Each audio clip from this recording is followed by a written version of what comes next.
To William Ramsey. Welcome to William Ramsey Investigates. On tonight's show, I have a very special guest, a returning guest. We talked back in 2019 about his book, Hitler's Secret Army, A Hidden History of Spies, Saboteurs, and Traitors in World War II. And that was October 25th, 2019. And he just published a book, published May 2021.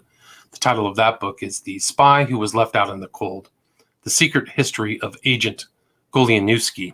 And it's a fascinating book.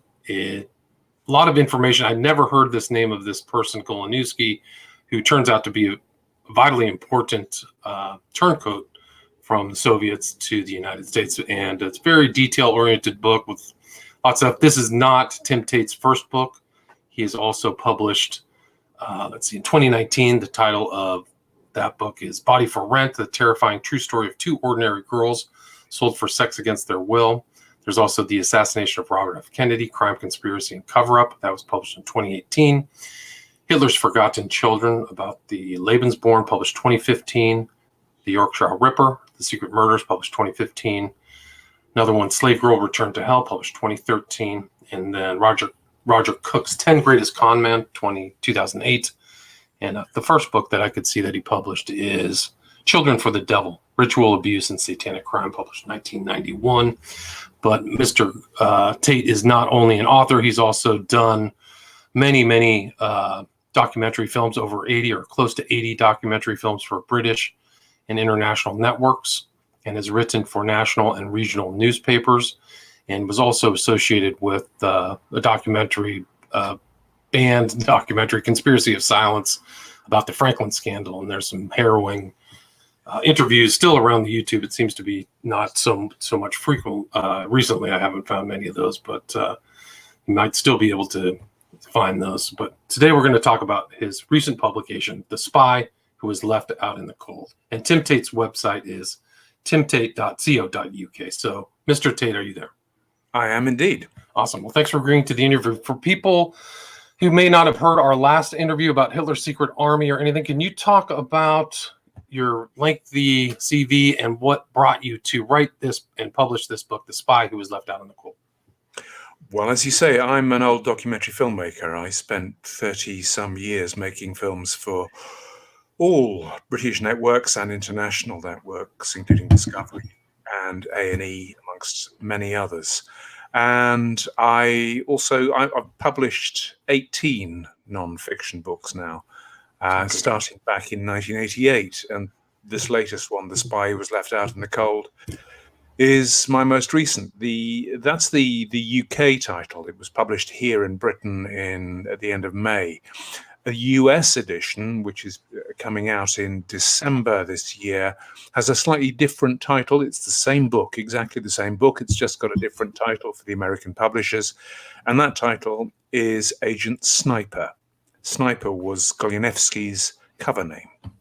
Gotcha. And so Sniper, really, that's how this whole story starts, is an unknown person reaches out to the West and says he has information. Can you kind of start how Goleniewski reached out and how that progressed with American intelligence?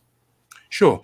Well, in April 1958, so this is pretty much the heart of the deep frozen heart of the Cold War, a written offer arrives at the US Embassy in Switzerland from someone who says, look, I'm an intelligence officer behind the Iron Curtain, doesn't say exactly where, doesn't give his name, but he volunteers to provide information to the United States.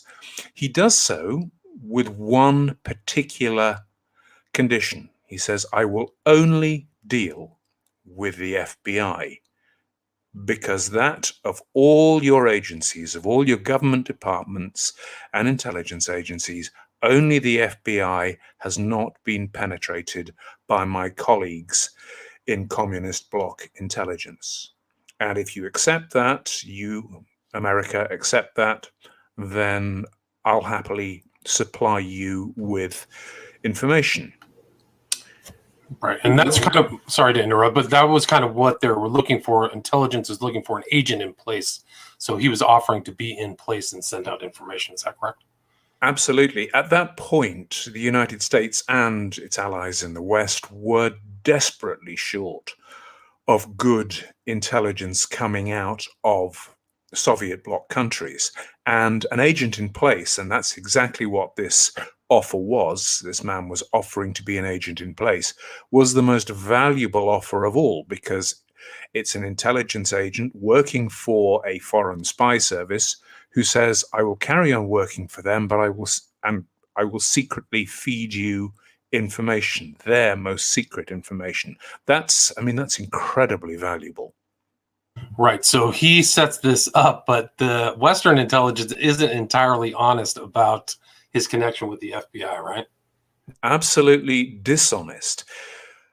Bear in mind, at this point, all they have is a letter, an anonymous letter, which is addressed to Hoover, J. Edgar Hoover, director of the FBI. It doesn't ever get to Hoover. It's intercepted by the CIA. And the CIA, there for the next 3 years, intercepts all the correspondence. It writes back to this mysterious man saying, yes, we'd love to deal with you, but it pretends all the while that it's the FBI. Right. So they're trying to ascertain the value of this person.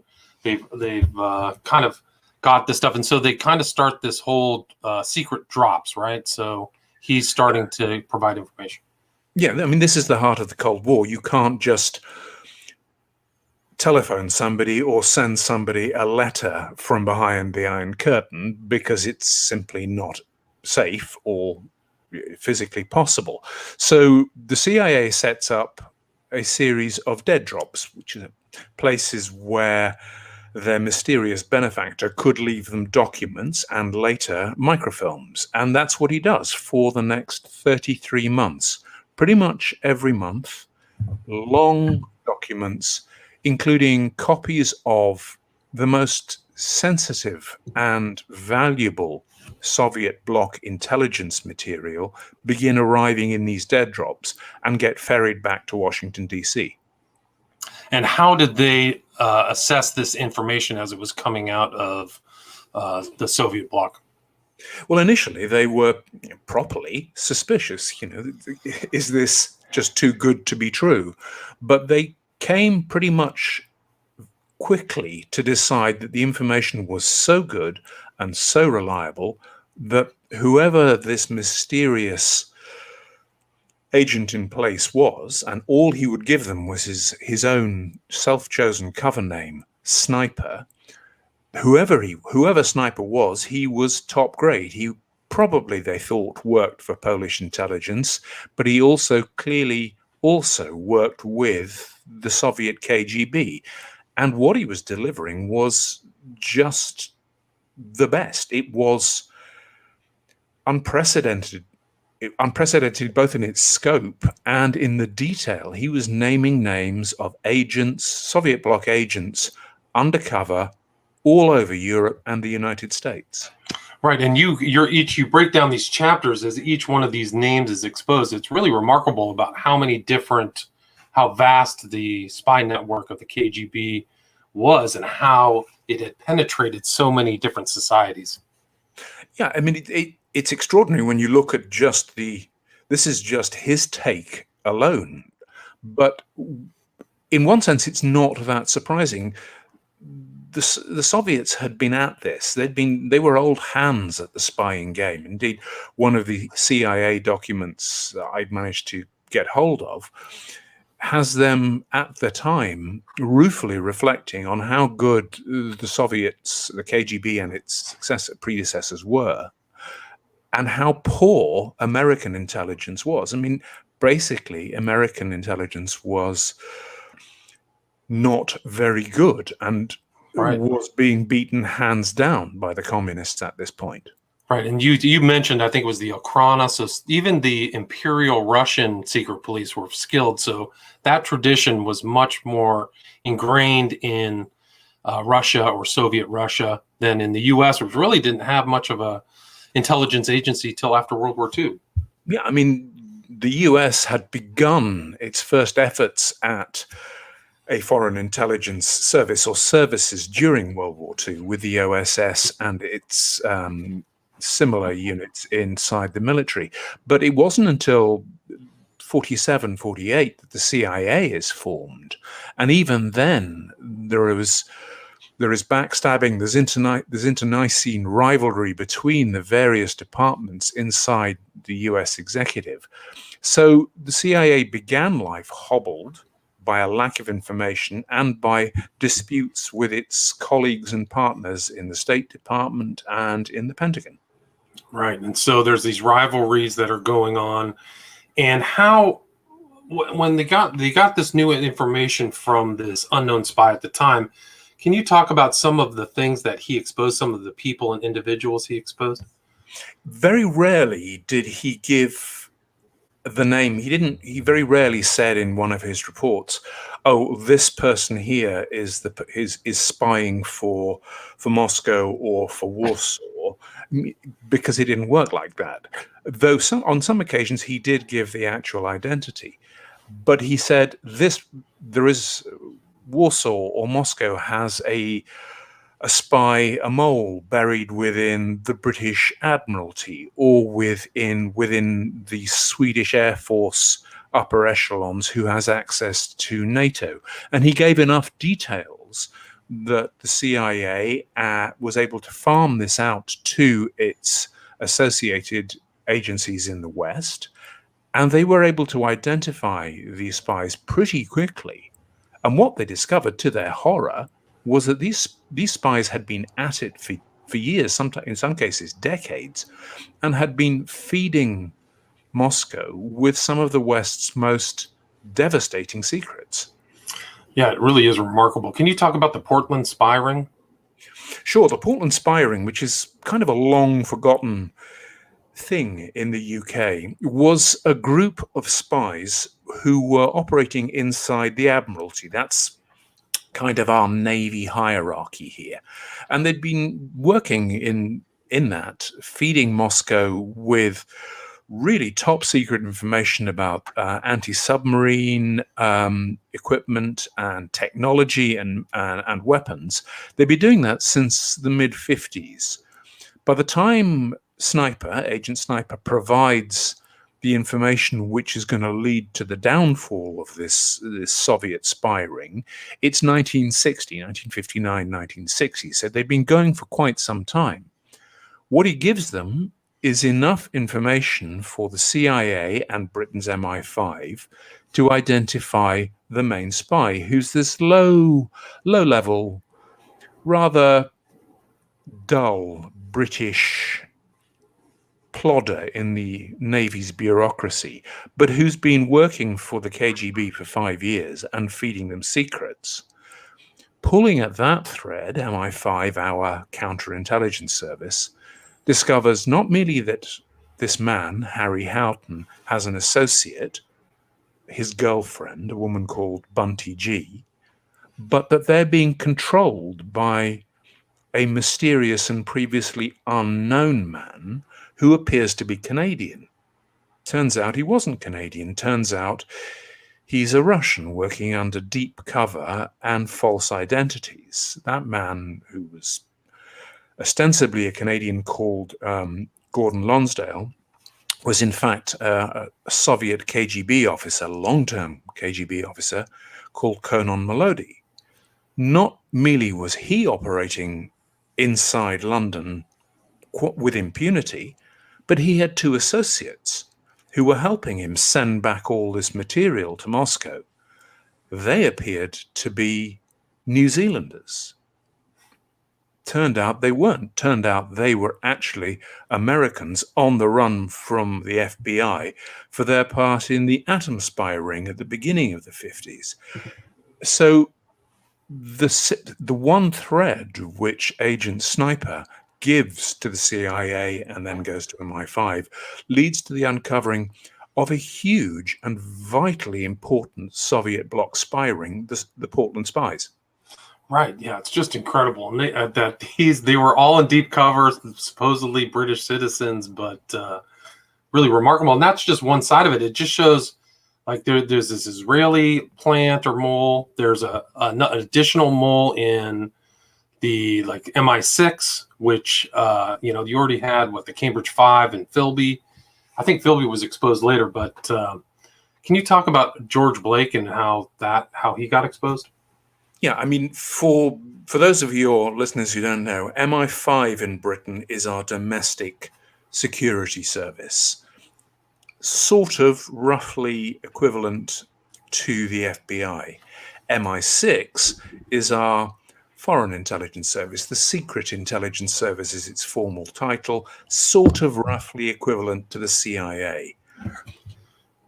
George Blake was a pretty senior MI6 officer. He'd been turned by Moscow and became a KGB spy for them, undercover inside MI6 in the early 1950s.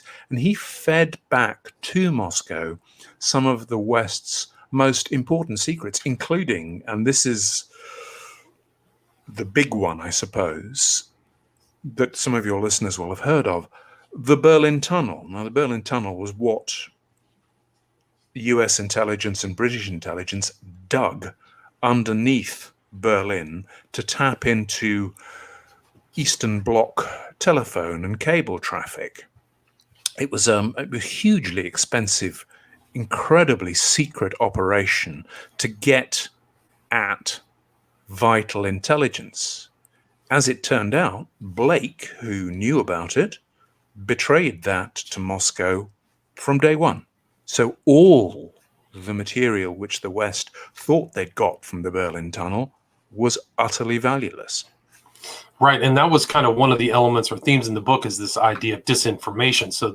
I forgot the Russian term, but that's another kind of element of this kind of deep spying and paranoia that's involved. So Goleniewski showed himself to U.S. intelligence and all of these other associated intelligence agencies as giving vital information. What happened next to Goleniewski?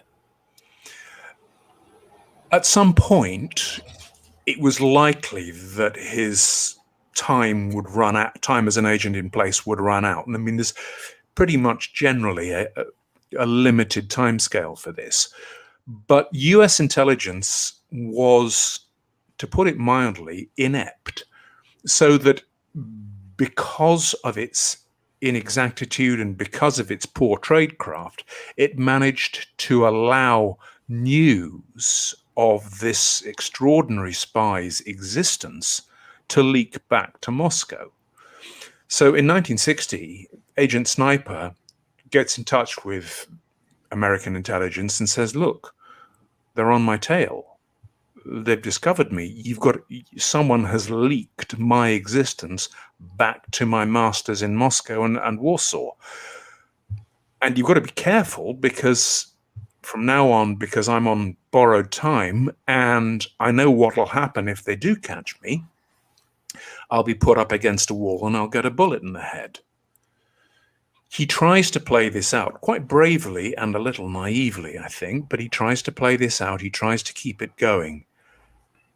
But by December 1960, it's absolutely apparent that the KGB and Polish intelligence are going to nick him. They're going to trap him. They're going to arrest him. And at that point, the best he can hope for is a bullet in the back of the head. So in December 1960, in fact, on Christmas Eve 1960, he goes on the run. He grabs a whole bunch of documents from his office in Warsaw. He grabs a whole bunch of cash, and he hightails it to East Berlin. And that's where he's planning in January 1961, if he can stay alive long enough, to defect to the US Embassy in West Berlin. Right. So he's done this very high pressure environment where he is stealing things, knowing that he could be summarily executed. And he has one family, he has a mistress. So you talk about him as a kind of a flawed character. And so he has made it to Berlin. And what happens next? How does the U.S. intelligence kind of handle him from there? Well, he spends the first few days, first week or so in Berlin, pretty much walking the streets. He has to fulfill some last tasks for his masters in Polish intelligence just to keep his cover going. And he also has to get in touch with and meet his mistress, who's an East Berlin woman called Irmgard Kampf, and tell her, we're going to defect. And he also has to warn the Americans that he's coming. Now, there are huge risks in all of this, but he manages it. And so on January the 4th, 1961, this man, who the Americans only know as Agent Sniper, turns up by arrangement at the US consulate in West Berlin and walks in for the first time to what he believes is the safety of American territory. Right. So he believes that, but even his mistress didn't know his real name too, right? So he had to kind of... He'd given Irmgard, his mistress, a series of false names. So at the time that they arrive at the consulate, not merely did American intelligence not know his real name, neither did his mistress, and she didn't know where they were going. It's just incredible. So, I mean, and then I think that he's in this incredibly high pressure environment and maybe expecting much more from the Americans than they delivered. Would you agree with that? I think so. I mean, nothing is black and white in this story. Bear in mind that Goleniewski himself is a deceptive character. He's a spy. Of course he's deceptive. But he found that he wasn't dealing with the FBI, as he'd been promised. He found he was dealing with the CIA. But at that point, it's too late to back out. He can't go back to Poland. If he does, he's going to get shot. So he has to trust the CIA. The agency he knows is penetrated by communist intelligence services. And at that point, he's placing all his hopes and trusts in the CIA and the US government. The US government promises him political asylum, and it gives it to him. It flies him and his mistress, Kampf, to the east coast of the US, puts them up in a safe house in McLean, Virginia, and begins debriefing them. And for the next 2 years, things go pretty well. I mean, you could look at that and you could say, well, the US government is delivering on its promises.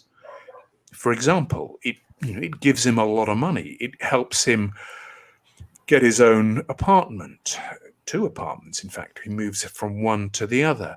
It promises him a contract of employment. And it sponsors his marriage to his mistress. Bear in mind, he has no documents. He's working under a cover name that the CIA has given him. He's got no paperwork to allow him to marry. So the CIA steps in with the state of Virginia and says, don't you worry about it. We'll vouch for this guy. So he gets married. It's in fact a bigamous marriage, but the CIA, I guess, didn't know about that. At that point, you could say the CIA is living up to its promises. In fact, it also sponsors a private bill, in a private act in Congress to bypass immigration law to get Goleniewski the right to apply for U.S. citizenship. Right. And so in return, it's an individual bill, H.R. 5507, just for him. So it shows his importance. Yeah, I mean, this is what the CIA used to do to get round the requirements of immigration law, which were quite strict when it came to people who'd been working for communist bloc intelligence services. But it sponsors this bill and it begins pushing it through Congress to get Congress to rubber stamp it and to give Goleniewski the right to apply for US citizenship. And on the surface, all of that looks great. Equally, And in return, on the surface, what Goleniewski is giving the US in return is gold dust. I mean, he gives them, by its own assessments, and I got hold of the CIA's own documents on this, he gives them the names and details of 1,693 Soviet bloc intelligence officers, workers, agents. He gives them 1,000 pages of secret documents, 750 frames of microfilm with more documents. This is an unprecedented take. No one, no spy before or since, has ever given the West anything approaching this volume and this quality of information. Yeah, and it is interesting how little he's known. I mean, you say that it was very hard to find records about him, except for what was released by Polish historians or Polish archivists. Is that correct? Yeah, I mean, when I started work on this, and in fairness, I've known a little bit about the Goleniewski story for 50 years and have been trying to get documents out of the various governments for the last 15 or 20 years. It wasn't until 2016, 2017 that I began to get some results from that. And one of the questions I wanted to ask was, this was such an important spy. This was the best spy, really, the West ever had. Why is everyone so secretive about him? Why has he been erased so effectively from the history of the Cold War? And there was an answer and a story to that, which was not what I had expected. Yeah, I think you wrote he was airbrushed out of history, like almost like something the Soviet Union would do. But it is remarkable that he's not. I mean, never heard of this person, but for what he did and how much he provided, it didn't quite work out within the context of other Soviet bloc spies who, went to the West. There was another guy, Golitsyn, who, for some reason or other, it seems like the American intelligence valued him more than Goleniewski. Is that right? Yeah, this is Golitsyn. Anatoly Golitsyn was essentially Goleniewski's nemesis in the West. Golitsyn is a mid-ranking KGB officer. He defects 9 or 10 months after Goleniewski. And unlike Goleniewski, when he defects, he brings with him a handful, literally a small handful of documents, 23 documents, none of which have any real value, and he doesn't have any great information. It's not me saying that, that's the CIA who exfiltrated him to the West and ended up lionizing him. That's what they say in their internal reports, which I got hold of. Golitsyn arrives, and he's a prima donna from day one, and he's demanding, and the big demand he makes of the CIA is, I am the only true defector. Everyone else who came before me, everyone else who comes after me, they're fakes. They were sent or will be sent to mislead you, and only I can be trusted and believed. Given how little intelligence he brought with him and provided, it's extraordinary that anyone bought this story. But the head of the CIA's counterintelligence staff, a very strange man called James Jesus Angleton, didn't just buy it, he swallowed this hook, line, and sinker. And from then onwards, Golitsyn became the one and only true source. And anyone that Golitsyn said was a fake was automatically going to be cast out, abandoned, or harassed. And Goleniewski was one of the early casualties of that. Right. So he was diminished. Goleniewski was diminished by internal stuff, and Angleton made the extraordinary allowance for Golitsyn to actually look through some CIA files. It's really incredible how Golitsyn was much more savvy at kind of manipulating American intelligence. Yeah, I mean, Golitsyn was a con man. There are no two ways about this. That's the best explanation. There is another thesis, which is that Golitsyn was actually dispatched by the KGB to deliberately mislead and lead Western intelligence down false paths. And whether it was deliberate or not, he most certainly did that. Yeah, he was given unbelievable access to not just CIA files, but other Western intelligence service files. And he went through them and he cherry-picked bits of information, for example, that Goleniewski had given, repackaged it, denounced Goleniewski and said, but this I am telling you, I know this is true.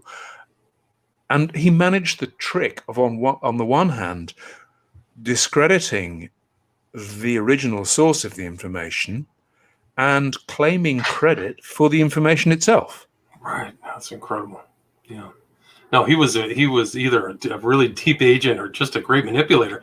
And Angleton did not have a great history. I mean, this started off this whole wilderness of mirrors, mole hunts, fights among people, claims that other people were the spies. So it created, Golitsyn in part created this environment of total suspicion or total paranoia within the intelligence agencies. Is that correct? Absolutely. What Golitsyn and Angleton did together tore apart the CIA and tore apart MI5 here in Britain, and as a result, devastated, hobbled, essentially crippled Western intelligence for a decade. Right. So, I mean, you can see this effect, like Golitsyn had it.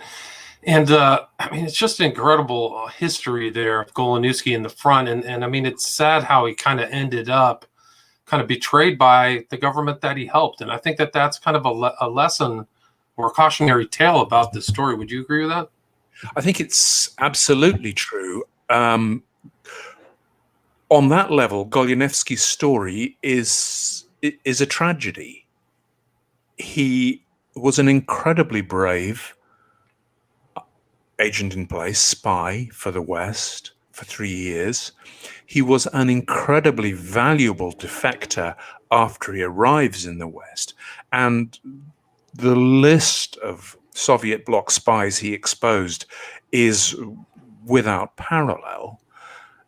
And then, as you say, he was abandoned, cast out by the CIA, and harassed, very badly harassed by them, to the point where they essentially drove him insane. Right. And that's a tragedy.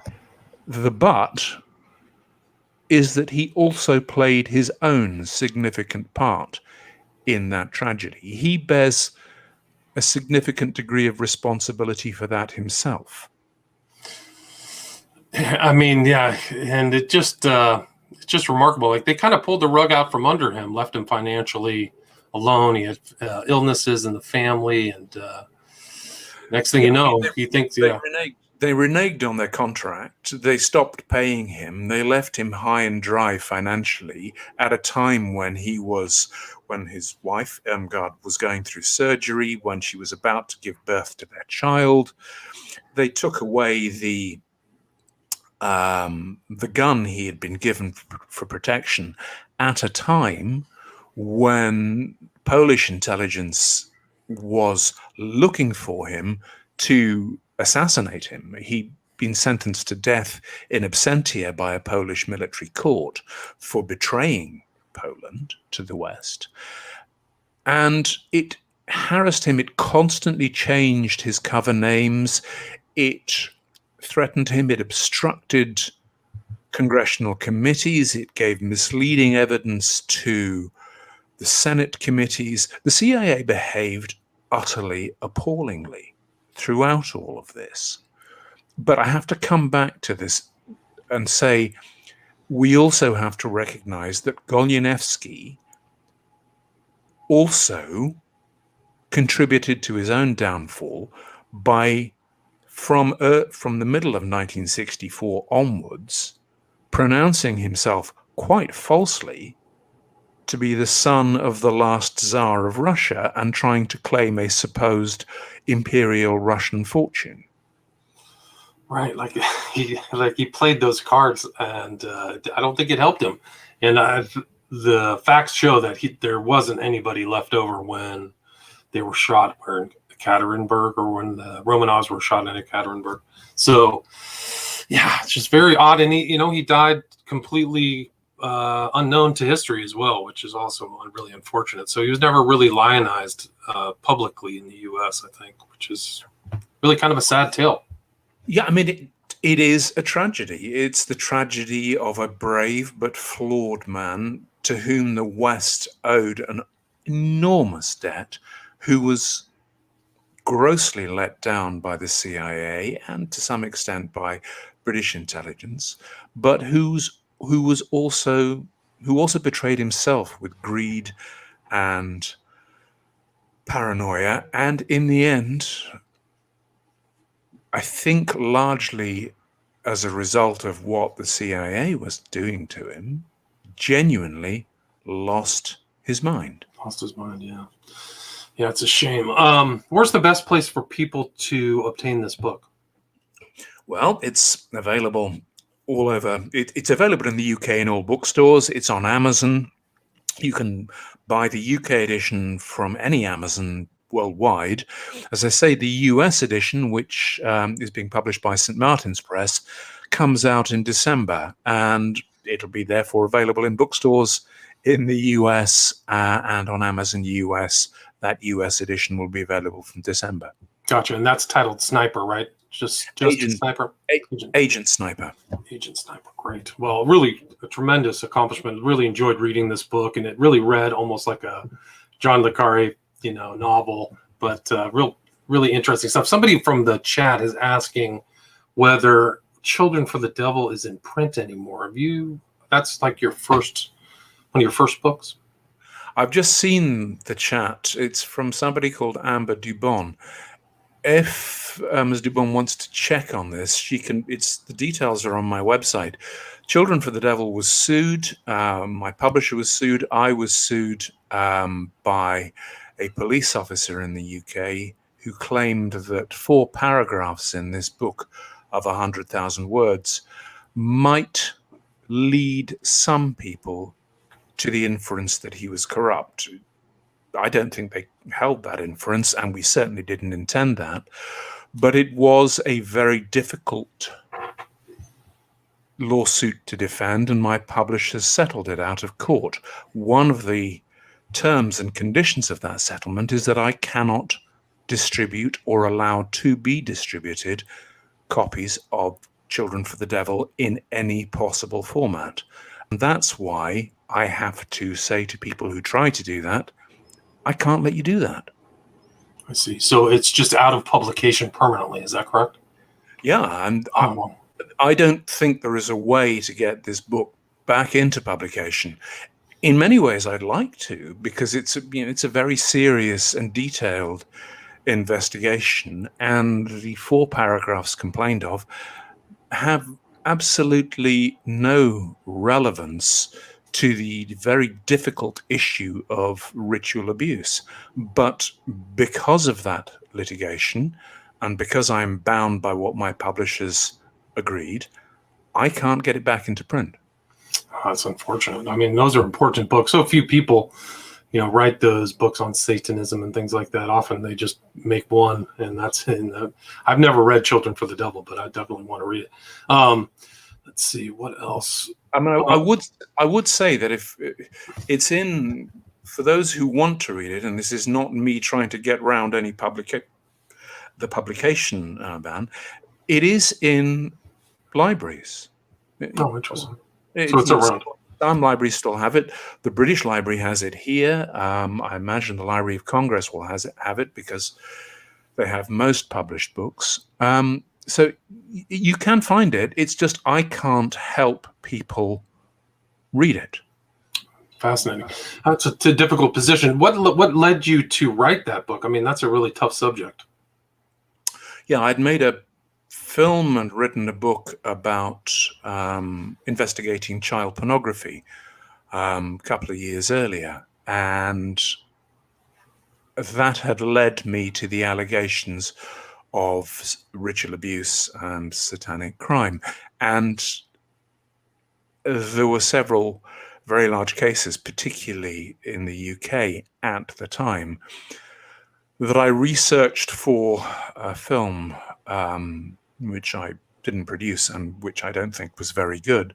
But I said, this is too serious an issue and it's too fraught with polarized opinion to be left to one side shouting at the other. So I wanted a balanced examination, basically, which asked the question is, we have children making these allegations worldwide. How do we handle this? What do we do? How do you talk to a child as a law enforcement professional or as a therapist who is telling you things which are physically impossible? You know, you have to do something with that. And sadly, because the debate is so vicious and so polarized from both sides, we have not answered that question in, what is it now, 30 years? 30 years, right? Yeah. You published that book in 1991. It's really incredible.